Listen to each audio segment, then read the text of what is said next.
Hello. It's been a month. It's not going well.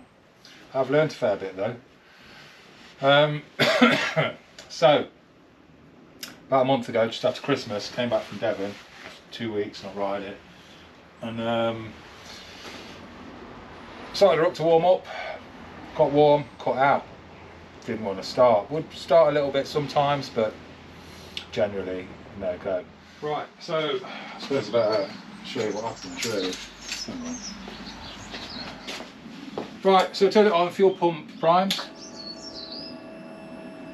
Nice. Got a warning, engine warning light, but we don't really worry about those anymore.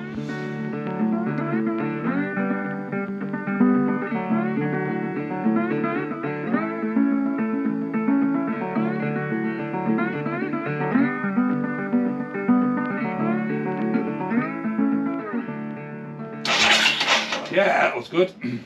Right, so it starts fine.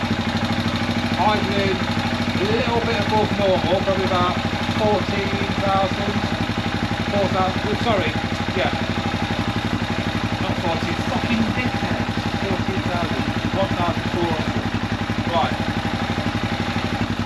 You can hear it, I mean, the rev's dropping a little bit. It does rev. Or it does that.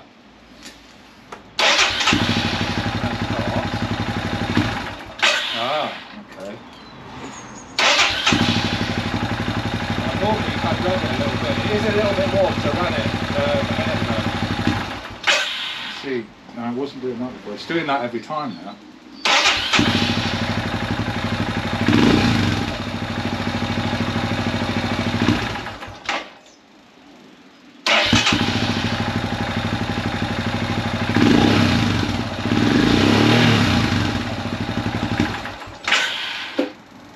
Yeah, there we go, that's what happens. Eventually, if it gets warm enough, it won't start at all. There we go. Oh, I love you, but fucking hell, you're driving me mad. You know what I mean? So yeah, there you go, that's what it sounds like.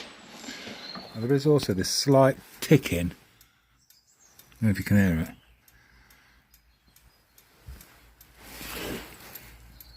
Sounds like it's coming from the cat.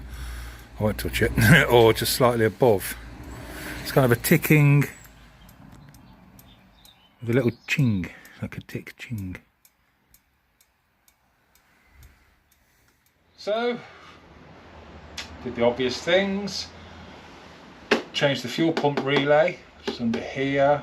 The other four are here. I had actually swapped all the relays out for Bosch ones. I upgraded them all, so I didn't think it would be that, but I changed it, no difference. Obviously electrical connections, they all seem good. The bike's not even a year old, so but they all seem good. There's no vacuum in the tank, so it doesn't hiss when I open the open the fuel cap. Drain hoses and breather hose are both clear. Both clear and free and clear. Changed the spark plug. It was still on its standard stock one. I put an iridium one in. It didn't seem to like that. Apparently some of them don't.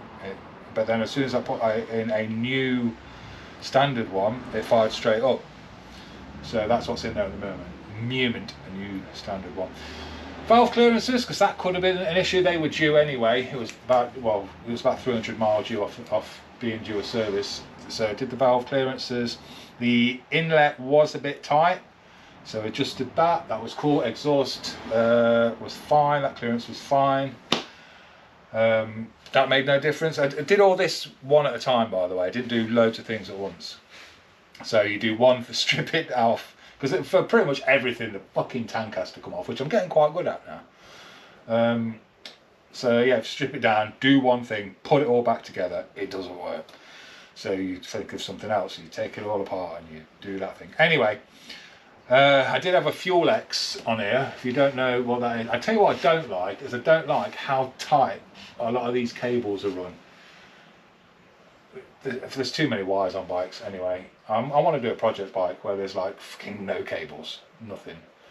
Yeah, I'm sure that's possible. Anyway,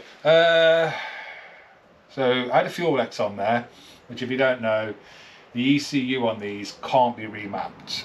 It's too locked, it's just locked down, you can't remap it. So what the fuelx does, it piggybacks off the ECU, tricks it into somewhere, I don't know how it does it, I think it, anyway, basically tricks it into giving it more fuel. Which, because these things run lean anyway. This one's running very lean at the moment. That made no difference. Because I spoke to a guy at Small Across Motorcycles. He was sound. A lot of people have been really helpful. Like, instead of just taking my money, he said, take the fuelx off, try that. Because he has known them to, you know, play up, and they don't fit them either. They won't fit them to people's bikes. So I didn't know that. A bit of condensation in there. So I took that off. The other suggestion was that the fuelx, because it was making it run richer, unburnt fuel may be coming out of the exhaust and afterburning, doing an afterburn on the cap and melting the cap. So maybe it was like that was restricting the airflow and it's kind of choking it from the back, if you like. Made no difference. So I don't think it's that. I've had the exhaust off, came off pretty easy, to be honest. Doesn't seem to be any restriction on airflow through that at all.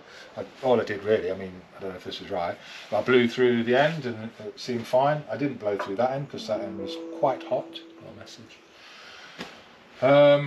I started it without the exhaust on as well. It makes a wicked little bop, bop, bop, bop, bop noise. That was cool. I expected it to be like a tank or something, and it wasn't. So yeah, on that I changed the battery because I preemptively fitted a lithium battery, and so I put the stock one back in, which was sound. There was nothing wrong with that. I just did it preemptively because I like to piss about with stuff and waste my money sometimes in weird ways. All right, you'll have to wait.